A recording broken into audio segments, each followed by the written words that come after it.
Hello everyone, कैसे आप सभी। आई एम श्योर कि आप सभी ठीक होंगे। तो चलिए हम आज का वीडियो स्टार्ट करते हैं।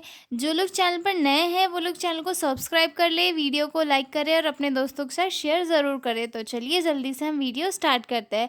आज के वीडियो में हम लोग देखने वाले हैं टाइप्स ऑफ कम्युनिकेशन। कम्युनिकेशन का जो टॉपिक है हमारे बीएससी नर्सिंग के सिलेबस में काफ़ी इंपॉर्टेंट है, क्योंकि ये फर्स्ट ईयर से लेकर फोर्थ ईयर तक किसी न किसी सब्जेक्ट में हमें कम्युनिकेशन जो है देखने के लिए मिल ही जाता है। ठीक है, तो चलिए हम आज इसके टाइप्स को डील करते हैं। ठीक है, तो कम्युनिकेशन, तो सबसे पहले हम देखते हैं कि कम्युनिकेशन क्या है। तो कम्युनिकेशन जो है एक प्रोसेस है जिसमें थॉट्स, ओपिनियन या फिर किसी मैसेज को एक या एक से मतलब दो या दो से ज़्यादा लोगों के बीच में एक्सचेंज किया जाता है। ठीक है, ये वर्बली हो सकता है, नॉन वर्बली हो सकता है।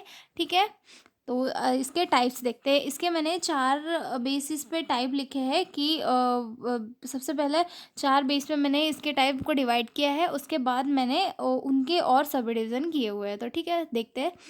सबसे फर्स्ट टाइप है based on the number of person which involve in the process, यानी कि जो कम्युनिकेशन की जो प्रोसेस होती है उसमें कितने लोग इन्वॉल्व है उसके अकॉर्डिंग कम्युनिकेशन कितने टाइप का होता है। तो सबसे फर्स्ट है इंट्रापर्सनल कम्युनिकेशन, देन सेकंड आता है इंटरपर्सनल कम्युनिकेशन, देन थर्ड आता है मास कम्युनिकेशन, देन फोर्थ आता है ग्रुप कम्युनिकेशन। ठीक है, उसके बाद अगला अगला किस बेस पे डिवाइड किया है, वे ऑफ कम्युनिकेशन की जो कम्युनिकेशन है वो किस वे में चल रहा है उसके बेस पे। तो इसमें फर्स्ट वन है one way communication, then second है टू वे कम्युनिकेशन। ठीक है, उसके बाद जो थर्ड क्लासिफिकेशन है वो इस बेस पे है कि कम्युनिकेशन का फ्लो कैसा है। ठीक है, तो इस बेस पे मैंने दो इसमें किया है, horizontal formal communication, then second है इसमें वर्टिकल फॉर्मल कम्युनिकेशन। ठीक है, उसके बाद फोर्थ है based on used to transmit the message, मतलब जो मैसेज है वो किस वे में ट्रांसमिट हो रहा है उसके बेस पे। तो उसमें फर्स्ट आता है वर्बल कम्युनिकेशन, देन सेकंड आता है नॉन वर्बल कम्युनिकेशन। ठीक है, तो फर्स्ट वाले से हम स्टार्ट करते हैं। Based on the number of person which involve in the process, यानी कि जो कम्युनिकेशन की प्रोसेस है उसमें कितने लोग इन्वॉल्व है उसके बेस पे हम लोग देखते हैं। ठीक है, तो सबसे फर्स्ट आता है इसमें इंट्रापर्सनल कम्युनिकेशन। इंट्रापर्सनल कम्युनिकेशन क्या होता है? इंट्रापर्सनल कम्युनिकेशन यानी कि इसमें कोई और दूसरा व्यक्ति इन्वॉल्व नहीं होता है। ये जो है एक खुद एक अकेला पर्सन अपने आप से चीज़ों को लेके सोचता है कि उसे क्या करना है आगे, क्या उसे फैसला लेना है, क्या डिसीजन लेना है, वो खुद अपने आप में ही बात करता है। इसे इंट्रापर्सनल कम्युनिकेशन कहते हैं। इसमें कोई दूसरा पर्सन इन्वॉल्व नहीं होता है। ठीक है, it is a communication with in on self, मतलब ये खुद से ही एक कम्युनिकेशन होता है। It also called self talk और इंटरनल डायलॉग, मतलब इसे सेल्फ टॉक भी कहा जाता है, यानी कि खुद से बातें करना, या फिर इंटरनल डायलॉग यानी कि हम खुद से ही बातें करते हैं और अपनी चीज़ों के लिए सोचते हैं। ठीक है, it help in self awareness and decision making, ये जो है सेल्फ अवेयरनेस के लिए बहुत इंपॉर्टेंट है, और डिसीजन मेकिंग की प्रोसेस में जो इंट्रापर्सनल कम्युनिकेशन है ये प्रेजेंट होता है। ठीक है, used for reflection, planning and self control. जो इंट्रापर्सनल कम्युनिकेशन है वो रिफ्लेक्शन के लिए भी यूज़ किया जाता है, और प्लान करने के लिए भी यूज़ किया जाता है, और सेल्फ कंट्रोल के लिए भी यूज़ किया जाता है। प्लान करने के लिए कैसे कि नर्सेस ये सोचती है किसी को ट्रीटमेंट प्रोवाइड करने से पहले कि हाँ, उस पेशेंट का को बेड सोर तो नहीं हो गया होगा, मैं चेक कर लेती हूँ एक बार जाके कि बेड सोर तो नहीं हुआ है, उसके बाद मैं उसे, अगर हो गया होगा तो मैं उसे मसाज मसाज कर दूँगी। ठीक है, ये मतलब वो खुद से ही सोचती है और खुद से ही चीज़ों की प्लानिंग करती है। ठीक है, सेल्फ कंट्रोल करने के लिए भी जो है इंट्रापर्सनल कम्युनिकेशन का कम्युनिकेशन प्रेजेंट होता है। ठीक है, मतलब कोई भी चीज़ें, मतलब अगर कोई जैसे कि हम देखते हैं कि कोई पर्सन है उसे डायबिटीज़ है, लेकिन उसे इच्छा होगी कि यार मुझे मीठा खाना है, लेकिन वो खुद से ही फिर बोलेगा कि नहीं नहीं मुझे डायबिटीज़ है तो आई कांट ईट स्वीट, तो ऐसा वो सोचेगा। तो ये सेल्फ कंट्रोल के लिए भी जो है इंटरपर्सनल कम्युनिकेशन मायने रखता है। ठीक है, इस फॉर एग्जाम्पल के लिए इसका एग्जाम्पल देखते हैं। A nurse thinking how to handle critical patient, मतलब नर्स जो है सोचेगी कि एक क्रिटिकल पेशेंट को उसे कैसे कैसे हैंडल करना है। ठीक है, तो ये किस कम्युनिकेशन में आएगा? इंटरपर्सनल कम्युनिकेशन में आएगा। अगला पॉइंट देखते हैं हम, इंटरपर्सनल कम्युनिकेशन। इंटरपर्सनल कम्युनिकेशन कैसे, इंटरपर्सन कम्युनिकेशन जो है ये दो लोगों के बीच में होता है, ठीक है। Communication between to people, it can be verbal और नॉन वर्बल, मतलब ये वर्बली भी हो सकता है और नॉन वर्बली भी हो सकता है। Builds trust and relationship in nursing care. इसके थ्रू क्या होता है, एक नर्सिंग केयर में इम्प्रूवमेंट होता है, ट्रस्ट बिल्ड होता है और रिलेशनशिप भी प्रमोट होता है, ठीक है। Help in sharing information and emotional support, मतलब इसमें दो लोग एक दूसरे से आइडियाज़, थॉट्स, इन्फॉर्मेशन को शेयर करते हैं, जिसके थ्रू उनका जो रिलेशनशिप है वो भी बिल्ड होता है, अच्छे से आईपीआर मेंटेन होता है और उनकी जो क्वालिटी ऑफ केयर है वो भी प्रमोट होती है, ठीक है। और इससे जो है कहीं ना कहीं उनके वर्क में भी सपोर्ट मिलता है। फॉर एग्जाम्पल के लिए नर्स टॉकिंग विद पेशेंट और डॉक्टर, मतलब ये है तो नर्स किसी पेशेंट से बात कर रही है तो वो इंटरपर्सनल कम्युनिकेशन हो गया, और या फिर नर्स जो है डॉक्टर से बात कर रही है, वो दोनों बात कर रहे हैं तो उसे इंटरपर्सनल कम्युनिकेशन कहते हैं, ठीक है। उसके बाद अगला पॉइंट आता है हमारा थर्ड कम्युनिकेशन, जो है मास कम्युनिकेशन। मास कम्युनिकेशन जो है एक वन वे टाइप का कम्युनिकेशन होता है, जिसमें कि कम्युनिकेशन को या फिर मैसेज को ओनली लार्ज पीपल या फिर ऑडियंस के बीच में शेयर किया जाता है। इसमें कोई फीडबैक जैसी चीज़ नहीं होती है, ठीक है। Mass communication is used to share information with large public audience, मतलब लार्ज पब्लिक ऑडियंस के बीच में इंफॉर्मेशन को शेयर करने के लिए मास कम्युनिकेशन का यूज़ किया जाता है। It is usually one way communication like announcement और एडवर्टाइजमेंट, मतलब ये जो है यूजुअली वन वे कम्युनिकेशन होता है, जैसे कि कोई भी एडवर्टाइजमेंट हो गया या फिर अनाउंसमेंट होगी उस तरीके से, ठीक है। इसमें मीडिया का यूज़ किया जाता है, media like TV, radio, internet, newspaper are used, मतलब मास कम्युनिकेशन में क्या है, रेडियो, इंटरनेट, न्यूज़पेपर, इन सभी का यूज़ किया जाता है। It help in public awareness and health promotion, इससे क्या होता है, एक पब्लिक अवेयरनेस में भी इम्प्रूवमेंट होता है और हेल्थ प्रमोशन के लिए भी मास कम्युनिकेशन का यूज़ किया जाता है, ठीक है। इसमें फीडबैक या तो नहीं होता है, इनडायरेक्टली होता है या फिर डिले होता है, ठीक है। फॉर एग्जांपल के लिए हम देखें मास कम्युनिकेशन का example, a government health ad on TV about vaccination, मतलब गवर्नमेंट किसी हेल्थ इन्फॉर्मेशन के लिए एक वैक्सीनेशन का ऐड कर रही है टीवी के माध्यम से, तो ये क्या हो गया, एक मास कम्युनिकेशन हो गया, यानी कि ज़्यादा लोगों के बीच में कोई इन्फॉर्मेशन मास मीडिया के थ्रू पहुंचना, ठीक है। उसके बाद अगला टाइप है group communication. Group communication happens between 3 और मोर पीपल, मतलब 3 से ज़्यादा लोगों के ग्रुप के बीच में एक कम्युनिकेशन होना, बातचीत होना। It involves interaction, sharing ideas and feedback, इसमें जो है आइडियाज़ को शेयर भी किया जाता है, फीडबैक भी लिया जाता है, ठीक है। इट कैन बी फॉर्मल और इनफॉर्मल, ये फॉर्मल भी हो सकता है या फिर इनफॉर्मल भी हो सकता है।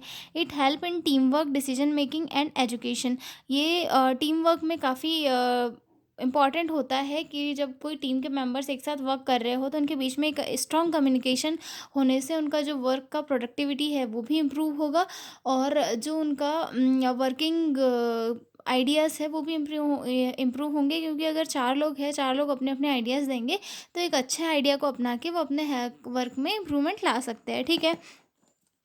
फीडबैक डायरेक्ट एंड क्विक, इसके जो ग्रुप कम्युनिकेशन होता है इसमें डायरेक्ट फीडबैक मिलता है और जल्दी से मिल जाता है, ठीक है। फॉर एग्जांपल के लिए a nurse teaching group of mothers about child nutrition, मतलब कोई नर्स है वो किसी ग्रुप, जो मदर्स का ग्रुप है वहाँ पे बच्चे की न्यूट्रिशन के लिए कोई किसी टॉपिक पर जो है उनको सिखा रही है, समझा रही है कि आपको बच्चे को कैसे कैसे खाना देना है, कैसे कैसे क्या करना है, ये सब, ठीक है। उसके बाद अगला क्लासिफिकेशन है हमारा कम्युनिकेशन बेस्ड ऑन रिस्पॉन्स, मतलब रिस्पॉन्स के बेस पे कि वन वे है या टू वे है, ठीक है। तो इसमें फर्स्ट आ रहा है one way communication. One way communication is the message flaws in one direction only, मतलब वन वे कम्युनिकेशन में जो है मैसेज जो है ओनली वन वे में चलता है कि जो पर्सन है वो सिर्फ मैसेज देगा, सामने से उसे कोई फीडबैक नहीं मिलेगा, ठीक है। The receiver can not respond और गिव फीडबैक, मतलब इसमें जो है वन वे कम्युनिकेशन में जो रिसीवर है वो किसी टाइप का कोई फीडबैक नहीं देता है। It is mostly used for instruction, announcement और मास कम्युनिकेशन, मतलब ये जो है मोस्टली इन इंस्ट्रक्शन देने के लिए, अनाउंसमेंट के लिए और मास कम्युनिकेशन के टाइम पे यूज़ किया जाता है, जिसमें कोई फीडबैक के चांस नहीं होते, ठीक है। It is less interactive and less effective in building relationship, इसके थ्रू जो है रिलेशनशिप काफ़ी इन इफेक्टिव तरीके से बिल्ड होता है और ये काफ़ी कम इंटरेक्टिव होता है, ठीक है। फॉर एग्जांपल के लिए a nurse placing a health poster on the wall, मतलब फॉर एग्जांपल के लिए हम देखें कि अगर किसी नर्स ने किसी वॉल पे जाके कोई पोस्टर लगा भी दिया है तो वो वन वे कम्युनिकेशन हो गया, यानी कि नर्स जो है सिर्फ एजुकेशन दे रही है, लेकिन कुछ लोग उसे पढ़ते हैं, कुछ लोग नहीं पढ़ते हैं, तो ये इतना ज़्यादा इफेक्टिव नहीं होता है, ठीक है। अब उसके बाद अगले पॉइंट पे आते हैं, to way communication. To way communication क्या है? Two way communication, the sender and receiver both exchange information. To way communication में मतलब दोनों तरफ से चीज़ें चल रही है, इसमें सेंडर भी दे रहा है इन्फॉर्मेशन और जो रिसीवर है वो भी उसके लिए फीडबैक कर रहा है, ठीक है। बोथ मतलब दोनों के बीच में इन्फॉर्मेशन का एक्सचेंज हो रहा है। The receiver gives feedback making it interactive, it help the better understanding and trust. It is more effective for problem solving and clarification. इसमें क्या होता है टू वे कम्युनिकेशन में कि जो सेंडर है वो अपने साइड से कुछ इन्फॉर्मेशन देता है, उसके फीडबैक में रिसीवर देता है, तो इससे क्या होता है एक इफ़ेक्टिव कम्युनिकेशन प्रोसेस चलती है और क्लैरिफिकेशन भी होता है और ये एक बेटर अंडरस्टैंडिंग के लिए बहुत इम्पॉर्टेंट होता है, ठीक है। अगला पॉइंट अगला पॉइंट से पहले इसका एक एग्जांपल देख लेते हैं। A nurse asking a patient about pain and getting response, मतलब जो नर्स है वो किसी पेशेंट से उसकी पेन के बारे में पूछ रही है और पेशेंट भी उसे रिस्पॉन्स कर रहा है कि हाँ मुझे यहाँ पेन हो रहा है, तो नर्स भी क्या है चीज़ों को समझ पा रही है और पेशेंट भी जो है अपनी प्रॉब्लम अच्छे से बता पा रहा है, ठीक है। अगला जो है based on flow of communication, कि जो कम्युनिकेशन का फ्लो है वो किस वे में है उस बेसिस पे है। तो इसमें फर्स्ट आ रहा है horizontal formal communication. Horizontal formal communication happens between people eight same level of rank, मतलब हॉरिजॉन्टल जो कम्युनिकेशन है वो डायरेक्ट ऐसा ऐसा चलता है जो सेम लेवल के बीच के लोगों के बीच में चल रहा है। जैसे कि कोई हॉस्पिटल में स्टाफ है और स्टाफ नर्सेस है, उन सारी स्टाफ नर्सेस के बीच में कोई कम्युनिकेशन चल रहा है, तो वो एक हॉरिजॉन्टल फॉर्मल कम्युनिकेशन हो गया, ठीक है। It used for coordinate team work and sharing ideas, मतलब ये जो है एक टीम मेंबर के बीच में आइडियाज़ शेयर करने के लिए, कोऑर्डिनेशन के लिए यूज़ किया जाता है। It promote good working relationship, और इसके थ्रू क्या होता है एक गुड रिलेशनशिप बिल्ड होता है और ये जो वर्किंग है उसे भी इन्हेंस करता है, ठीक है। फॉर एग्जांपल के लिए communication between two staff nurses, okay. अगला पॉइंट है हमारा vertical formal communication. Vertical formal communication is official flow of information between people at different level of the hierarchy in an organization. It happens in a top down और bottom up direction. Vertical formal communication जो है एक official flow होता है communication का, जिसमें information जो है एक डिफरेंट लेवल या हायरार्की के थ्रू जो है किसी पर्टिकुलर प्लेस पे आती है, यानी कि इंफॉर्मेशन किसी इंस्टीट्यूट के डायरेक्टर ने दी, उसके बाद वो वहाँ के सब डायरेक्टर के पास आएगी, उसके बाद वहाँ के मैनेजर के पास आएगी, मैनेजर के पास बाद जो है दूसरे वर्कर्स के पास, फिर लोअर वर्कर के पास, यानी कि ये एक इसमें स्टेज के इसमें कि वो सबसे ऊपर वाला पहले देगा, उसके बाद दूसरा वाला देगा, फिर उसके बाद तीसरा वाला देगा और चौथा वाला देगा। तो ये एक हायरार्की के रूप में चलता है जो अपवर्ड टू डाउनवर्ड भी हो सकता है या फिर डाउनवर्ड टू अपवर्ड भी हो सकता है, ठीक है। इसमें इसके भी दो टाइप है, टाइप ऑफ वर्टिकल कम्युनिकेशन के दो टाइप है। तो सबसे फर्स्ट आता है इसमें अपवर्ड कम्युनिकेशन। ये अपवर्ड कम्युनिकेशन कैसा, from lower to higher authority. ये जो है upward communication lower level to higher authority चलता है, मतलब जो लोअर पर्सन है वो हायर अथॉरिटी को कांटेक्ट करता है, ठीक है। It include report, complaints and feedback, मतलब इसमें रिपोर्ट, कंप्लेंट्स या फिर फीडबैक को लोअर वर्कर्स के थ्रू हायर अथॉरिटी तक भेजा जाता है, ठीक है। फॉर एग्जांपल के लिए नर्स से नर्सिंग हेड तक कोई इन्फॉर्मेशन का जाना, ठीक है। उसके बाद डाउनवर्ड कम्युनिकेशन देखते हैं। डाउनवर्ड कम्युनिकेशन कैसे है, डाउनवर्ड कम्युनिकेशन हायर अथॉरिटी से लोअर स्टाफ तक जाता है, ठीक है। इसमें जैसे कि हायर अथॉरिटी से कोई इंस्ट्रक्शन आ गए, कोई ऑर्डर हो गए या कोई पॉलिसीज हो गई, ये सारी हायर अथॉरिटी से नीचे तक जाता है, ठीक है। फॉर एग्जांपल के लिए डॉक्टर कोई नर्स को कोई इंस्ट्रक्शन दे रहा हो, तो ये जो है डाउनवर्ड कम्युनिकेशन में हो गया, ठीक है। उसके बाद जो अगला अगला क्लासिफिकेशन है, based on used to transmit the message, मतलब इसमें जो जो मैसेज को ट्रांसमिट करने के लिए यानी कि ट्रांसफ़र करने के लिए किस मेथड को यूज़ किया जाता है, ठीक है। तो सबसे फर्स्ट आता है इसमें कि वर्बल कम्युनिकेशन। वर्बल कम्युनिकेशन यानी कि बोल के, लिख के किसी चीज़ को, किसी इन्फॉर्मेशन को रिसीवर तक देना। Involve the use of spoken और written words. It is direct, clean and conscious, मतलब ये कॉन्शियस, डायरेक्ट और क्लीन मेथड होती है, ठीक है। It uses language and tone, मतलब इसमें लैंग्वेज और टोन का यूज़ किया जाता है और उसी के थ्रू जो इन्फॉर्मेशन है उसे भेजा जाता है, ठीक है। Language should be simple and understanding, मतलब जो लैंग्वेज है वो सिंपल होनी चाहिए और अंडरस्टैंडिंग होनी चाहिए वर्बल कम्युनिकेशन में, ठीक है। फॉर एग्जांपल के लिए टॉकिंग टू द पेशेंट, मतलब पेशेंट से बात करना एक वर्बल कम्युनिकेशन में आ जाता है, ठीक है। अगला और लास्ट क्लासिफिकेशन है कम्युनिकेशन का, non verbal communication. Non verbal communication में क्या होता है, बिना वर्ड्स के किसी से कम्युनिकेट करना। It is communication without words. It also called silent language और बॉडी लैंग्वेज, मतलब इसे साइलेंट लैंग्वेज भी कहा जाता है या फिर बॉडी लैंग्वेज कम्युनिकेशन भी कहा जाता है।